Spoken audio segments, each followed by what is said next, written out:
যদি আপনার মনে হয় যে দেয়ালে পিঠ ঠেকে গেছে, কেউ কিছু করতে পারছে না আপনার জন্য, আপনি পরিপূর্ণ ইয়াকিনের সাথে, দৃঢ় বিশ্বাসের সাথে এই চারটা আমল নিয়মিত করবেন।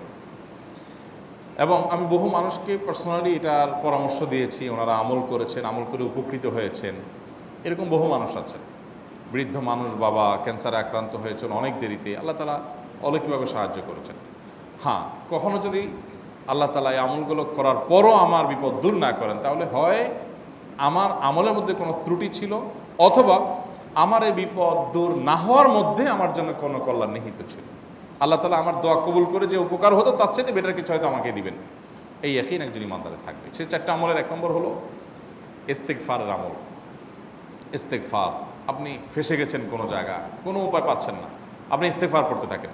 আস্তাগফিরুল্লাহ ওয়া আতুবু ইলাইহি, আস্তাগফিরুল্লাহ ওয়া আতুবু ইলাইহি, আস্তাগফিরুল্লাহ ওয়া আতুবু ইলাইহি, আস্তাগফিরুল্লাহ, আস্তাগফিরুল্লাহ, আস্তাগফিরুল্লাহাল্লাযী লা ইলাহা ইল্লা হুয়াল হাইয়ুল কাইয়্যুম ওয়া আতুবু ইলাইহি ওয়া লা হাওলা ওয়া লা কুওয়াতা ইল্লা বিল্লাহ। আল্লাহুম্মা আনতা রাব্বী লা ইলাহা ইল্লা আনতা খালাকতানি ওয়া আনা আবদুকা ওয়া আনা আলা আহদিকা ওয়া ওয়া'দিকা মাসতাতা'তু আউযু বিকা মিন শাররি মা সানা'তু আবুউ লাকা বিনি'মাতিকা আলাইয়া ওয়া আবুউ লাকা বিযামবি ফাগফিরলি ফাইন্নাহু লা ইয়াগফিরুয যুনুবা ইল্লা আনতা। সাইয়্যিদুল ইস্তিগফার। এভাবে যে কোনো ইস্তেগফার করতে থাকেন, আপনি বেশি বেশি করে আল্লাহর কাছে ইস্তেগফার, ক্ষমা প্রার্থনা করতে থাকেন, খুব বেশি। আপনার দুই ঠোঁটে অনবরত আপনি চাইতে থাকেন আল্লাহর কাছে ক্ষমা। এই ইস্তেগফার সম্পর্কে নবী করিম সাল্লাল্লাহু আলাইহি ওয়াসাল্লাম বলেছেন, মাল্লাজিমাল ইস্তেগফার, যে ব্যক্তি ইস্তেগফারকে আঁকড়ে ধরবে, আঁকড়ে ধরা মানে কি, এটা ছাড়বে না, সে পড়তেই থাকবে অনবরত। টয়লেটে যাওয়ার সময়টা, ঘুমের সময়টা, খাওয়ার সময়টা বাদে, অবসর নামাজের সময়টা বাদে, সারাক্ষণ সে ইস্তেগফার পড়বে। এরকম যদি কেউ করে, আল্লাহ রাব্বুল আলামিন জাআলাল্লাহু লাহু মিন কুল্লি হাম্মিন ফারাজা ওয়া মিন কুল্লি যায়কিন মাখরাজা, সকল পেরেশানি থেকে, সকল টেনশন থেকে বের হওয়ার পথ আল্লাহ তাআলা অলৌকিকভাবে তার জন্য আবিষ্কার করে দিবেন।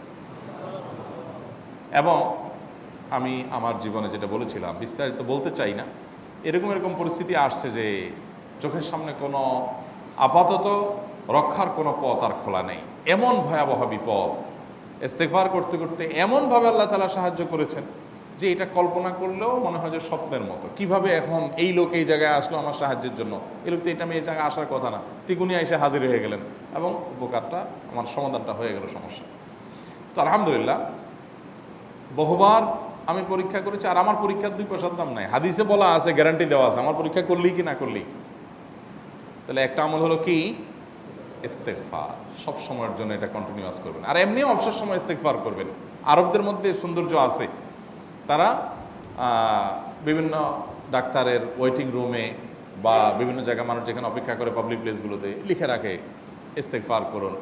আপনার হাইওয়েগুলোর পাশে লেখা থাকে ইস্তেগফার করুন, এবং তারা আসলে একটু পরপর দেখা যায় ইস্তেগফার করে। ভালো মন্দ গুণ সবার মধ্যে আছে, তাদের এই ভালো গুণটা আছে, ইস্তেগফার বেশি বেশি করা। আমরা ইস্তেগফার সচরাচর এইভাবে অনবরত অবসর সময় করার অভ্যাস অনেকের মধ্যেই নাই। আমরা এটা চালু করবো ইনশাআল্লাহ।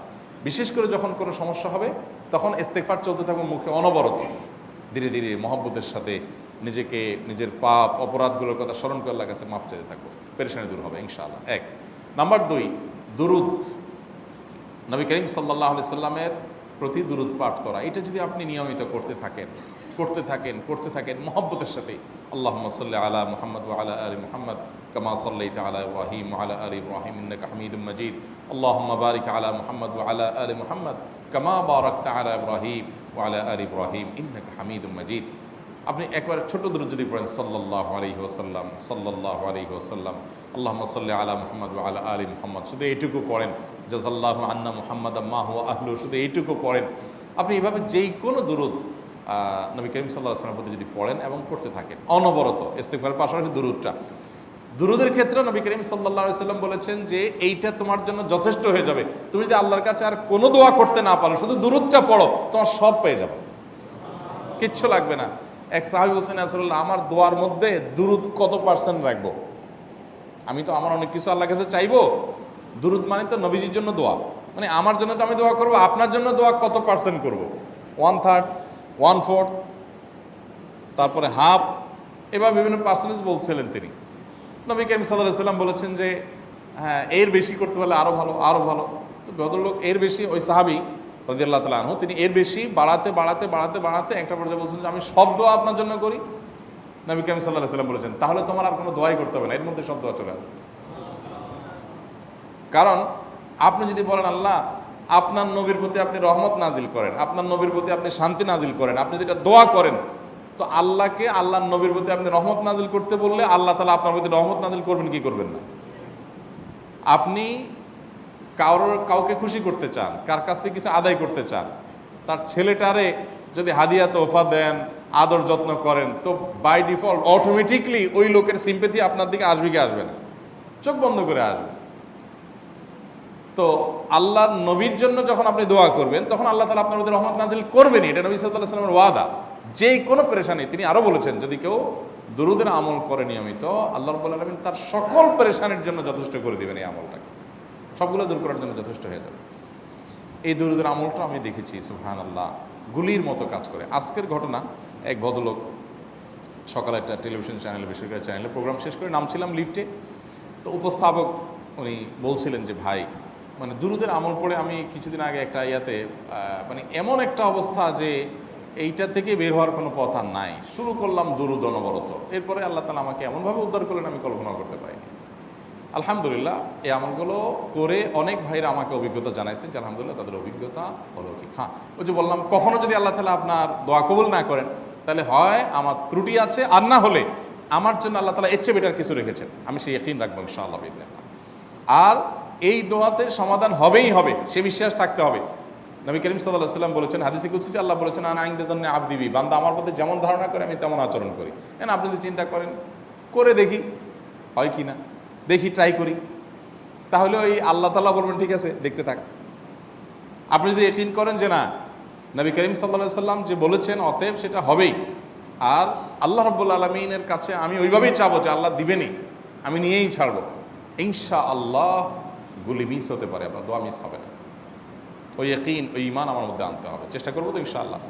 তাহলে দুইটা আমল হলো, ইস্তেগফার আর দুরূদ। 3 নম্বর আরেকটা আমল হলো দোয়া ইউনুস। দোয়া ইউনুস, লা ইলাহা ইল্লা আন্ত সুবহানাক ইন্নী কুনতু মিনাজ জালিমিন। বেশি বেশি পড়তে থাকবেন, যখন বিপদে পড়বেন ইস্তেগফার আর দুরূদ পড়বেন সবচেয়ে বেশি, আর মাঝে মধ্যে দোয়া ইউনুস, লা ইলাহা ইল্লা আন্ত সুবহানাকা ইন্নী কুনতু মিনাজ জালিমিন।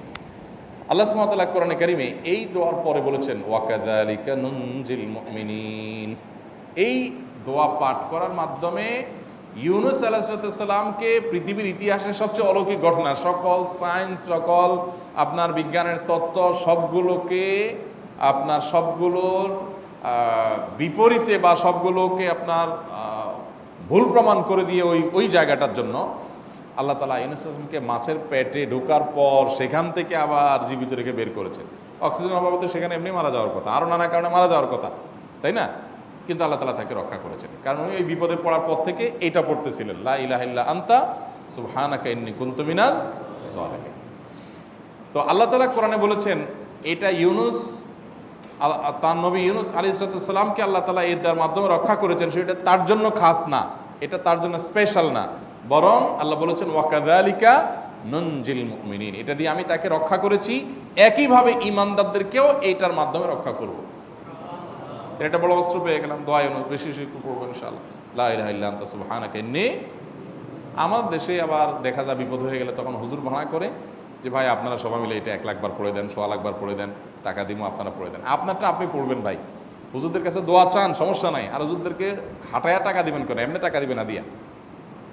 আর এই দোয়া নিজে নিজে করতে থাকবেন। ইউনুস আলাইহিস সালাম ওই সময় কি লোক ঠিক করছিলেন যে ভাই আপনারা সবাই দোয়া ইউনুস পড়েন, আমি গেলাম, আমি মাছের পেটে গেলাম, আপনারা বসেন সবাই দোয়া ইউনুস পড়া ধরেন, করছেন উনি? ওনারটা উনি করছেন, তো আপনারটা আপনি শুরু করবেন দোয়া ইউনুস না। 4 নম্বর আমল হলো ইয়া যাল জালালি ওয়াল ইকরাম, এটা বিশেষ করে পাঠ করবেন। নবী করিম সাল্লাল্লাহু আলাইহি ওয়াসাল্লাম বলেছেন আলিজু বিয়া যাল জালালি ওয়াল ইকরাম, ইয়া যাল জালালি ওয়াল ইকরাম, এইটাকে তোমরা আঁকড়ে ধরবে। ইয়া যাল জালালি ওয়াল ইকরামের মানে কি? এটা আল্লাহকে ডাকা, আর কিছু না, এবং হাদিসে বর্ণিত দোয়া, এটা মাসনুন দোয়া। ইয়া যাল জালালি ওয়াল ইকরাম মানে হে মহা ক্ষমতার অধিকারী, প্রতাপশালী এবং সম্মানের মালিক, এটা বলার মানে হলো আল্লাহর কাছে নিবেদন করা, যেহেতু আপনার প্রতাপ আছে, আপনার জালাল আছে, আপনার বড়ত্ব আছে, হে বড়ত্বের অধিকারী এবং হে সম্মানের অধিকারী, আপনার যেহেতু আল্লাহ তাআলা এটা, আপনার যদি এটা আছে, অতএব হে আল্লাহ আপনি আমাকে এটা দান করুন, আপনার সেখান থেকে আমার প্রতি রহম করুন, আপনার সেখান থেকে আমাকে, আপনার বড়ত্ব থেকে আমাকে আপনি হেফাজত করুন, আপনার একরাম থেকে আমাকে আপনি, তা দিয়ে আপনি আমাকে রহম করুন। তো সেই দোয়া আল্লাহ তাআলার কাছে নিবেদন করতে পারি, ইয়া যাল জালালি ওয়াল ইকরাম। এর পাশাপাশি তাহাজ্জুদের নামাজ এবং যে কোনো নফল নামাজ, কারণ নবী সাল্লাল্লাহু আলাইহি সাল্লাম ইজা হাজাবাহু আমরুন সাল্লাহ, নবীজি সাল্লাল্লাহু আলাইহি সাল্লামের কোনো পেরেশানি শুরু হলে আগে ওযু করে 2 রাকাত নামাজ পড়তেন, ওযু করে 2 রাকাত নামাজ পড়তেন। আমাদের যখন পেটে ব্যথা শুরু হয় আগে কার কথা মনে পড়ে? ডাক্তারের কথা মনে পড়ে। যখন গায়ে জ্বর আসে সবার আগে মনে পড়ে কিসের কথা? নাপা, নাপা, ঠিক না? জ্বর আসছে গায়ে, সবার আগে আমরা কি চিন্তা করি? নাপা। নাপা আপনি চিন্তা করেন, খান, নিষেধ না তো, ওষুধ গ্রহণ করা সুন্নত, নবী সাল্লাল্লাহু আলাইহি সাল্লাম নির্দেশ করেছেন ওষুধ সেবন করতে, আপনি করেন, ভালো কথা। কিন্তু ইমানদার সব কিছুর আগে ব্যথা আসছে, তাহলে ব্যথার জন্য একটা ওষুধ দোয়া শিখেছেন, দোয়াটা আগে করবে, পাশাপাশি ওইটা করবে, এলো ইমানদারের কাজ। আমরা আজকাল ইমান থেকে অনেক দূরে সরে গেছি। আল্লাহ আমাদের সেই ইয়াকিন দান করুন। তাহাজ্জুদের সময় দোয়া, অনেক বেশি দোয়া কবুল হয়। তাহলে 4টা আমল ইনশাআল্লাহ আপনাকে এই ভয়াবহ বিপদ থেকে উদ্ধার করার জন্য সাহায্য করবে ইনশাআল্লাহ। সেই ইয়াকিন নিয়ে করবেন। সেই সাথে as-সাদাকা তারদুল বালা, দান সদকা করা, অন্যান্য যে আমলগুলো আছে টুকটাক সেগুলোর সাথে সাথে চালানো। বাকি এই 4টাকে বেসিক্যালি একটু জোরালোভাবে করতে থাকা।